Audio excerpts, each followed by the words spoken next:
अब देखो, दो वस्तु हैं भोग धरवे में, एक है नेक भोग और दूसरा है अधकी की सामग्री. દરેક વૈષ્ણવે એની સેવામાં જો આ લીલાત્મક તો દર્શન કરાવી, સાથે સાથે આપણી સેવાનો પણ ક્રમ, કારણ કે મૂળ આપણો ઉદ્દેશ એ હતો કે લોકોને ભગવત સેવાનું પણ થોડું માર્ગદર્શન મળે. તો સેવાના ક્રમમાં દરેક વૈષ્ણવે એના ઠાકોરજીનો નેક ભોગ નક્કી રાખવો જોઈએ. કે નેક ભોગ કોને કહેવાય? કે કમ થી કમ આટલું તો ધરીશું. અમારા હવેલીઓમાં પણ, નિધિ સ્વરૂપોમાં પણ નેક ભોગ નક્કી હોય, એમાં રંચક પણ ઓછું ન કરવામાં, આટલું તો કમ થી કમ ધરવાનું જ, એને કહેવાય નેક ભોગ. અને બીજું કહેવાય, આજે કોઈ ઉત્સવ આવ્યો, કોઈનો જન્મદિવસ આવ્યો, કોઈક વિશેષ મનોરથ આવ્યો, તો પ્રભુને અધકીની સામગ્રી આરોગાવાય. કે ચલો આજે આ ઉત્સવ આવ્યો તો આ સામગ્રી આરોગાવો. જેમ ગુસાઈનો ઉત્સવ આવે આપણે જલેબીની સામગ્રી, એમ દરેક પ્રસંગમાં આપણે ત્યાં દરેક ઉત્સવમાં કોઈ ને કોઈ વિશેષ પ્રકારની સામગ્રી આરોગાવાનો ક્રમ છે. આપણે ત્યાં ભાવની અભિવ્યક્તિ લૌકિક રીતે નથી થતી.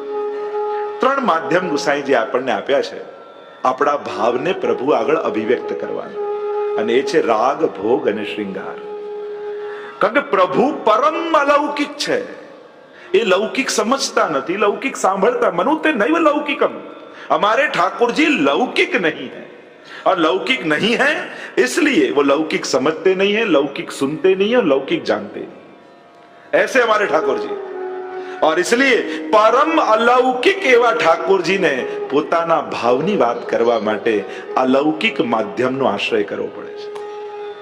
અને અલૌકિક માધ્યમ કયા છે? તો કે આ ત્રણ: રાગ, ભોગ અને શ્રૃંગાર. અને વિશેષમાં સજાવટ, મનોરથ રૂપે આ રીતે આપણા ભાવને અભિવ્યક્ત કરીએ છીએ. અમારા તો પ્રાચીન આચાર્ય વચનામૃતમાં એમ કહેતા કે કોઈ જયારે સંકટ આવે, વિપત્તિ આવે, તો કઈ પ્રભુ આગળ કહેવાતું નથી પ્રભુનો નેક ભોગ ડબલ કરી દેવો. ઠાકોરજીને એમ થાય કે આ ડબલ સામગ્રી કેમ આવે છે, એટલે જાણી લે આપણો કઈક વિપત્તિ છે, પ્રભુ દૂર કરી દે. આપણે ત્યાં પ્રભુને કહીને શ્રમ ના અપાય, આપણે ત્યાં પોતાના ભાવ અને વિચારોને કહેવાનો પ્રકાર છે. તો આ ત્રણ દ્વારા આપણે આપણા ભાવને અભિવ્યક્ત કરીએ છીએ, રાગ, ભોગ અને શ્રૃંગાર દ્વારા. કારણ કે જો આપણે ત્યાં કૃપા પ્રાપ્તિ કઈ રીતે થાય, અને પુષ્ટિ માર્ગનો એક વસ્તુ, એક સિદ્ધાંત સમજી લો કે અહીંયા સીધી ડાયરેક્ટ ઠાકોરજીની કૃપા નથી મળવાતી, અને કદાચ મળે તો એ બહુ સૂકી કૃપા હોય, એ રસાત્મક આનંદાત્મક ન હોય. પ્રભુ તો ત્યારે આનંદ આપે જ્યારે વ્રજભક્તો સાથે કૃપા કરે. એટલે કે પ્રભુના નિજજનોની કૃપા થાય અને પછી પ્રભુ કૃપા કરે તો એ કૃપા ફલાત્મક હોય છે. અને એટલા માટે મનોરથના દર્શન પણ કરતા હોઈએ ત્યારે પ્રભુ ન બિરાજ્યા હોય ત્યાં સુધી તો બધી સજાવટ છે. પ્રભુ બિરાજી જાય પછી બધું આધિદૈવિક થઈ જાય, મનોરથ થઈ જાય. અને એટલા માટે પછી તો પક્ષી, હરણ, ગાય, ગોપી ભલે કાષ્ટના ધર્યા, પણ પ્રભુ પધાર્યા એટલે બધામાં આધિદૈવિક સ્વરૂપ આવી ગયું. આ બધાના દર્શન કરવાના અને પછી ઠાકોરજીના દર્શન કરવાના. એક જુદા દર્શન. સીધા તમે ઘણી વાર હવેલીમાં જાઓ, સીધા ઠાકોરજી દર્શન કરો, એના કરતા કોઈ ભગવતી બહુ ભાવથી દર્શન કરતું હોય એની સામે જુઓ, અને હવે ઠાકોર સામે જુઓ તો કોઈ જુદો જ ભાવ આવશે. તો આ બધા કોઈક ભાવે લોભતા, વલ્લભાખ્યાતમાં કહ્યું ને, વૈસે તો વેણુ ગીતમાં આ બધાનું વર્ણન છે. પ્રાયો બતામ વિહિગા મુનયો વનેસ્મિન કૃષ્ણે ક્ષણાસ્તદુદીતમ કલવેણુ ગીતમ આરુહ્ય યે ધ્રુમ ભુજાન રુચિર પ્રબાલાન શૃણવંતિ મૃતદશો વિગતાન્ય વાચઃ. પક્ષીઓ જો, હરણીઓ જો, ધન્યાસ્તુ મૂઢમતયોપી હરિણ્ય એતા યા નંદ નંદન ઉપાત વિચિત્ર વેશમ આકર્ણ વેણુ રણિતમ સહ કૃષ્ણ સારા પૂજામ દધુ વિરચિતામ પ્રણયાવલોકૈ. સમજી ગયા? નહીં? ધીમે ધીમે સમજીશું. તો આ દરેકનો ભાવ છે. તો વેણુ ગીત માં જયારે અદ્ભુત રીતે વેણુ ગીત પુનઃ યુગલ ગીત કી રસ બરખા બરખાઈ પ્રગટ ભય માર્ગ રીત દિખાય. કેટલી અદ્ભુત ચર્ચા है. તો આ બધું આધિ દૈવિક છે. એટલે કે કૃપા વ્રજભક્તોની કઈ રીતે પ્રાપ્ત કરાય? જેમ તમે ઝારીજી ભર્યા, ઝારીજી ભરી નેવરો લપેટ્યો, અને હવે ઝારીજીને લઈ ઠાકોરજીની સન્મુખ પધરાયા. સાક્ષાત યમુનાજી રૂપ છે. અને યમુનાજીને ભગવત સેવામાં સંયુક્ત કર્યા, પ્રભુની સન્મુખ કર્યા, એટલે યમુનાજીને ખૂબ સુખ થયું. અને યમુનાજી એટલા પ્રસન્ન થયા કે તે મારો ભગવત સેવામાં વિનિયોગ કર્યો, તે મારે પ્રભુની સન્મુખ કરી, તો જા હું તને આશીર્વાદ આપું છું, આવું સુખ તને મળે. તો ઝારીજી ભરીને યમુનાજીની કૃપા થઈ. એટલે આપણે ત્યાં બધી સામગ્રીના ભાવ છે ને. આ ચંદ્રાવજીના ભાવથી, આ સ્વામીજીના ભાવથી, આ લલિતાજીના ભાવથી. આ શું છે? એટલે કે લલિતાજીના ભાવની સામગ્રી તમે પ્રભુને ધરી તો લલિતાજી અતિ પ્રસન્ન થયા અને એક ક્ષણે તમને આશીર્વાદ આપ્યા કે જે સુખ મને મળ્યું એ તને મળે. આપણે કેમ કે સકડી ભોગ, સિરમોર કહેવાય ને સકડી ભોગ ધરી, કેમ? કારણ કે સ્વામીજીના ભાવનો ભોગ છે. અને પુષ્ટિ ભક્તિમાં સર્વોપરી ફલ એ સ્વામીજીનો આનંદ છે. અને એ પોતાના આનંદનું દાન જ્યારે કરે એ સર્વોચ્ચ ફલ કહેવાય છે. તો આ સામગ્રી લોકોને એમ થાય શું આ બનાવીને ભોગ ધરવાનું? અરે આ વસ્તુ નથી ધરતા.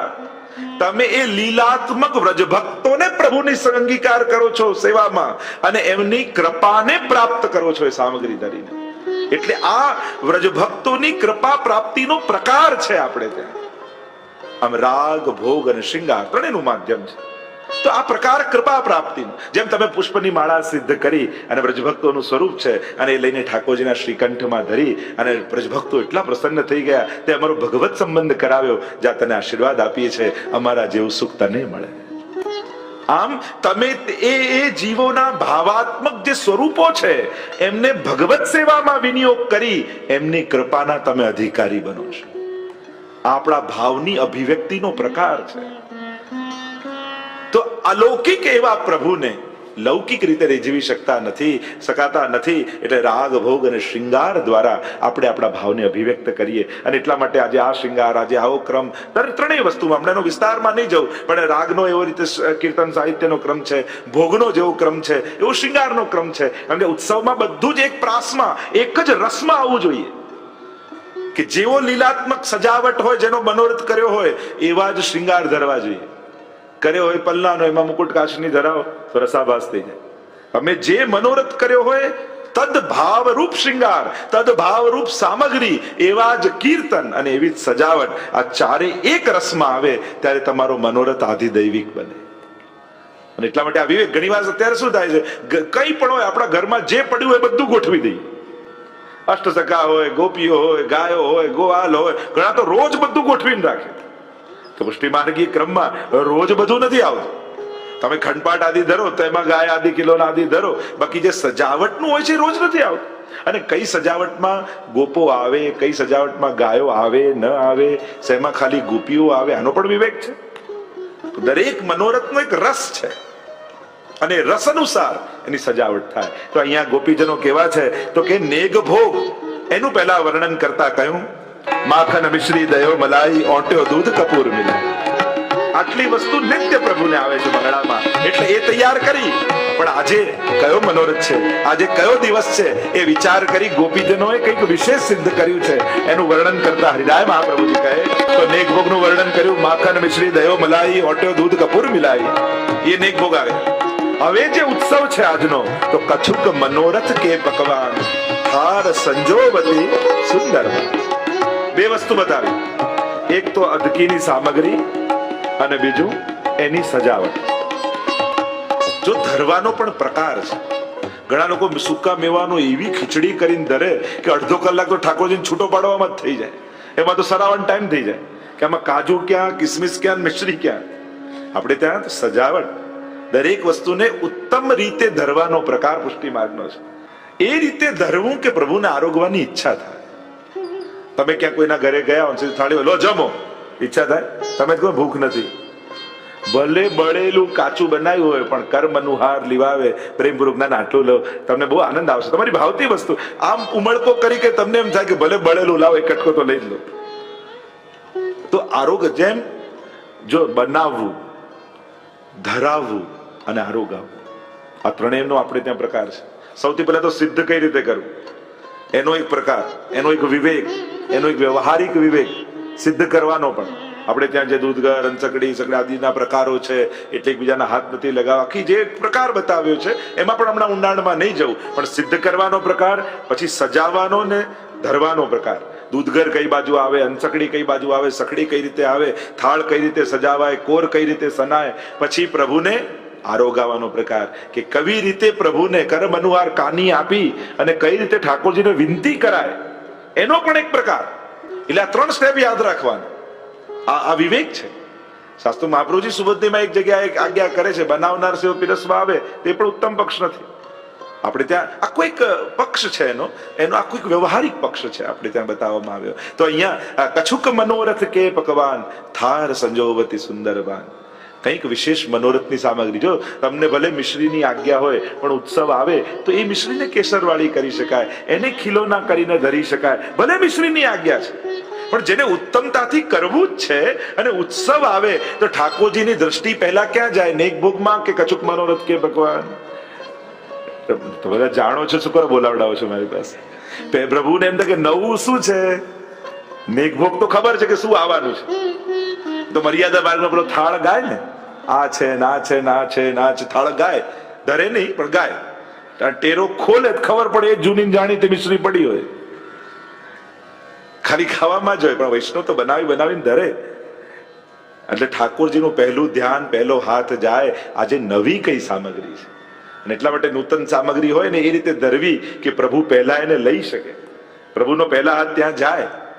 અને એટલા માટે કછુક મનોરથ કે પકવાન, તમારે જે પ્રમાણેની આજ્ઞા હોય, મિશ્રી મેવાની હોય, દૂધગરની હોય, અનસકડીની હોય, સકડીની હોય, પણ એને પણ ઉત્તમ રીતે મનોરથોના દિવસે, ઉત્સવના દિવસે કઈ રીતે કરવી એની તત્પરતા વૈષ્ણવે રાખવી. કછુક મનોરથ કે ભગવાન થાર સંજોવતી સુંદર બાન, એને એવી સુંદર રીતે શણગારી છે અને સજાવીને ઠાકોર. આપણે અન્નકૂટ આદિમાં નહીં દૂધઘરના થાળ કરીએ, આ કરીએ, કેવી સુંદર બધી સજાવટ કરીએ કે પ્રભુને પણ આરોગવાની કુતૂહલતા થાય, ઈચ્છા થાય. પણ સામગ્રીમાં બને તો એવી વસ્તુ નહીં બનાવી કે જેમ ઠાકોરજીનું સ્વરૂપ હોય અને એ લઈને પછી મોઢામાં મૂકવાનો વારો આવે તો એ ઉત્તમ નહીં. બને તો પશુ પંખીના આકાર પણ નહીં બનાવે. જે વસ્તુ આપણે પ્રસાદ રૂપે પછી મુખમાં મૂકવાની હોય તો તમે કમળ, પુષ્પ આદિ એ બધું કરી શકો, પણ આ એક વિવેક આપણે ત્યાં છે કે એવી વસ્તુ નહીં કરવી, એવો આકારે નહીં કરવો કે જે પછી મુખમાં મૂકીએ તો એક માનસિક અરુચિ પ્રગટ થાય, એ પણ ઉત્તમ પક્ષ નથી. અને એટલા માટે આપણે ત્યાં અમુક આકારો નથી બનાવતા. નહીં તો પછી અઘાસુરના મુખમાં ઠાકોરજી આવી ગયા હતા, પછી શું થયું એનું? એટલા માટે પ્રભુનું કોઈ આકાર એવો બનાવીએ નહીં કે જેથી લેવામાં આવે. ઘરે લોકો બર્થડે પણ કરતા હોય, ઘણી વાર એમાંય કૃષ્ણ મૂકે, શ્રીનાથજી મૂકે, પછી એને કાપે, એ પણ ઉત્તમ પક્ષ નથી. ઘણી વાર શું ઠાકોરજીનો ક્યાં ઉપયોગ કરો? અત્યારે શું ચિત્રો, સ્વરૂપો એટલા બધા મળવા લાગ્યા છે, આપણે ગમે ત્યાં ઠાકોરજીને મૂકી દઈએ છીએ. તો એને જો અમુક વિવેક છે. આપણે ત્યાં પ્રસાદી વસ્તી મૂકો તોય ચાલે, પ્રસાદી ઉપરણો હોય, પ્રસાદી માલા હોય, પ્રભુના પ્રસાદી વસ્ત્રો, દરેક જગ્યાએ ઠાકોરજીને પધરાવવાની જરૂર કે યોગ્ય નથી. એમની પ્રસાદી વસ્તુ મૂકો તો પણ ચાલે. હું જો મારી વાત કરું તો મેં તો કારમાં આગળ ડેસ્ક ઉપર પણ ઠાકોરજી નથી રાખ્યા. હું તો એમ માનું ઠાકોરજી તો માલિક છે, એમને તો પાછળની સીટમાં આરામથી બિરાજમાન કરીને આપણે કાર ચલાવીએ. પણ એ ગણપતિ ને હનુમાનજી જેમ આપણી રક્ષા કરવા ડેક પર ઉભા રહે, એ ઠાકોરજી માટે ઉત્તમ પક્ષ નથી. હા, ત્યાં તમે કોઈ પ્રસાદી વસ્તુ રાખી દો, આ એક વ્યવહારિક પક્ષ છે અને રાખ્યા છે, એમાં કોઈ અપરાધ નથી. પછી એવું ના કરતા બધા જઈને કાઢવા લાગે, બધા આ સત્સંગમાં ગયા હતા, ક્યાં ગયા હતા? ઠાકોરજીને કાઢો, એમનું સ્મૃતિ છે. પણ ઉત્તમ પક્ષ એ છે કે કોઈ પ્રસાદી વસ્તુ રાખી દો. એ પણ ભગવત પ્રસાદી વસ્તુ પણ ભગવદ રૂપ જ છે, એમાં જરાય ન્યૂનતા નથી.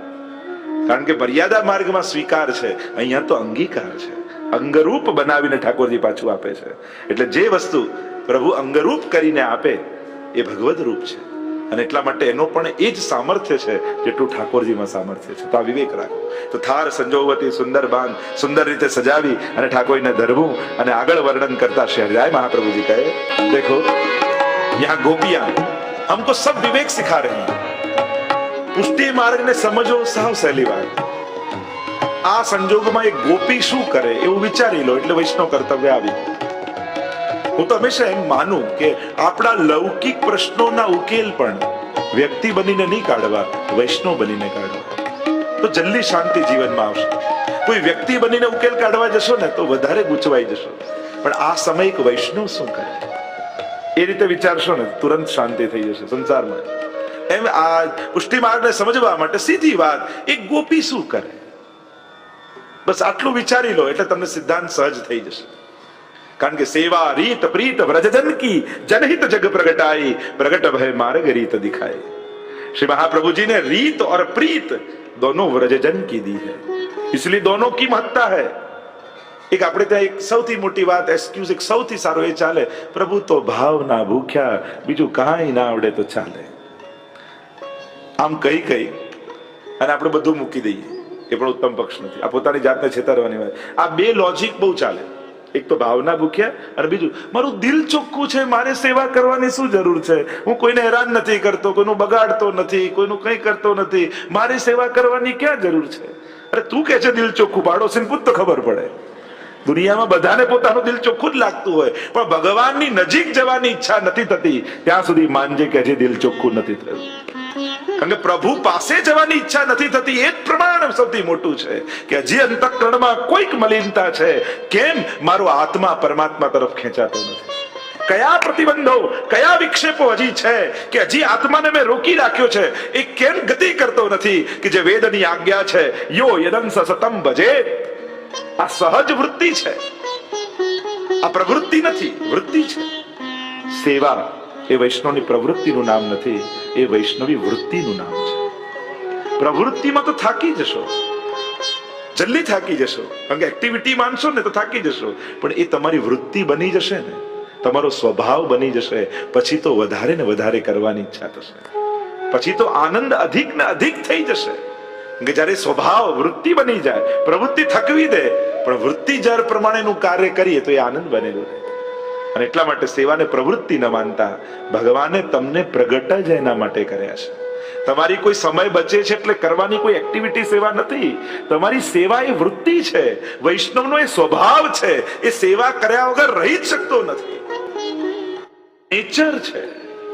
અને એટલા માટે જે વાત કરી રહ્યો હતો હું કે નિત્ય લીલામાં શહેજાયજી સમજાવે છે કે જે વ્યવહારિક ઉકેલો આપણને સેવા રીત પ્રીત બંનેના બતાવ્યા. રીત અને પ્રીત એટલે રીતે જાણવી અને પ્રીતે જાણવી. એટલે જે બીજું એ કે દિલ ચોખ્ખું છે, ખાલી દિલ ચોખ્ખું હોવું પૂરતું નથી હોતું. ઉત્તમ ભાવને ઉત્તમ રીતે પ્રગટ કરતા આવડવું જોઈએ. તમને કોઈના માટે બહુ જ પ્રેમ હોય, તમારા ઘરે આવ્યો ને ભારે ડાયાબિટીસ હોય અને તમે એના માટે રસગુલ્લા બનાવીને રાખ્યા છે અને કહ્યું મારું મેં બહુ પ્રેમથી સાચા દિલથી તમારા માટે બનાવ્યા છે, આ 4 તો ખાવા જ પડશે. ખરેખર તમારું દિલ ચોખ્ખું છે, પણ તમે એને સુખ આપ્યું કે દુઃખ આપ્યું? તો દિલ ચોખ્ખું હોવું પૂરતું હોત તો પછી એના માટે સારું હોવું જોઈએ. કેવલ દિલ ચોખ્ખું યા હૃદય શુદ્ધ હોવું પૂરતું નથી. એ કાચા સોના જેવું છે. કાચું સોનું પહેરીને ફરતા નથી, એના શણગાર બનાવીને પહેરીએ તો શોભામાં અભિવૃદ્ધિ થાય. એમ ઉત્તમ ભાવને ઉત્તમ રીતે પ્રગટ કરતા પણ આવડવું જોઈએ. એટલે કોઈ કે અમે તો બોળા, અમને તો ઘણા તો કાયમ નવા, અમે તો નવા ને એટલે એમને નાખો. પછી હવે કેટલા 20 વર્ષ થયા બ્રહ્મ સમલે, હવે કેટલા નવા? ઘણા કાયમ નવા જ બનેલા.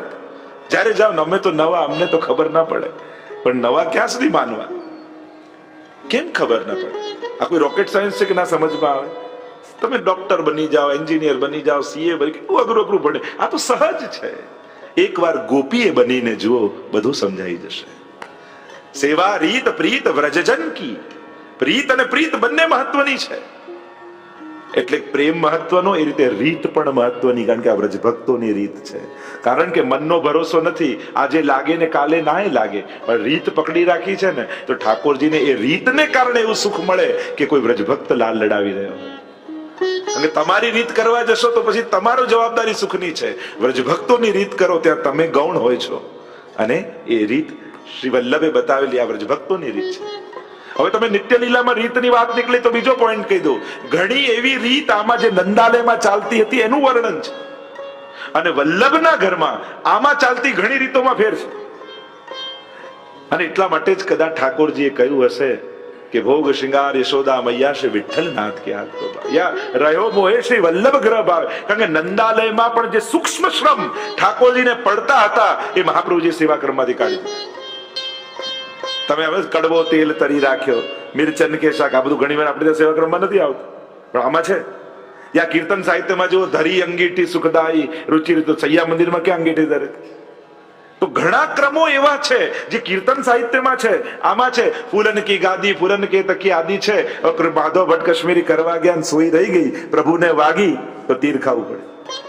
એટલે તમે ઘણા ક્રમ એવા જોશો કે તમને કીર્તન સાહિત્યમાં, નિત્ય લીલામાં, નંદાલયના ક્રમમાં તમને ઘણી રીત જોવા મળશે. ઘણી મહાપ્રભુજીની રીતમાં નથી સેવા ક્રમમાં, એ કરાતું નથી. એટલે કે જે સૂક્ષ્મ શ્રમ નંદાલયમાં ત્યારે પણ પ્રભુને જ્યારે પડ્યો હતો, મહાપ્રભુજી એ પણ સેવા ક્રમમાંથી કાઢી નાખ્યો. એટલે ઠાકોરજીને પૂછ્યું કે આપને ક્યાં ગમે છે, કોને ત્યાં રહેવું ગમે છે? ત્યારે કહ્યું, રહ્યો મોહે શ્રી વલ્લભ ગ્રહ ભોગ શ્રૃંગાર યશોદા મૈયા શ્રી વિઠ્ઠલનાથ કે હાથ કો ભાવે. મને તો ગુસાઈજીના હાથનું ગમે છે કે તું ડરી માખન દૂધ छिपावे. તું સંતાડી સંતાડી થોડું થોડું કાઢીને આપે છે, અને ગુસાઈજી તો જે કંઈ હોય બધું જ ધરી દે છે. અને એટલા માટે જેટલી પ્રીતની મહત્તા એટલી જ રીતની પણ મહત્તા છે. એટલે ખોટી ભ્રમણામાં ન રહેતો કે પ્રભુ ભાવના ભૂખ્યા જેમ ફાવે એમ કરો, એવું આપણે ત્યાં નથી.